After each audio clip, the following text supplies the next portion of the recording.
สวัสดีท่านผู้ชมที่เคารพนำท่านผู้ชมมาติดตามข่าวกีฬาสวรรณเขตขั้ว3เดือนคำนครหลวงได้2เหรียญคำมื้อที่2กีฬาบอสเซีย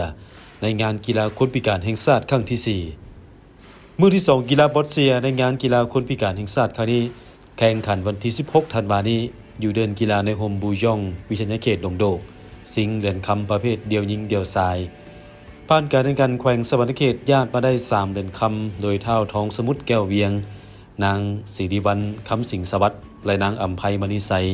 ขณะที่นครหลวงเวียงจันทร์เจ้าภาพได้มา2เหรียญคำจากเท่าจาไกลี่เท่าคำแก้วมณีไสมณีวงศ์ส่วนหลวงพระบางได้1เหรียญคำจากนางลินลี่สุพันธวงศ์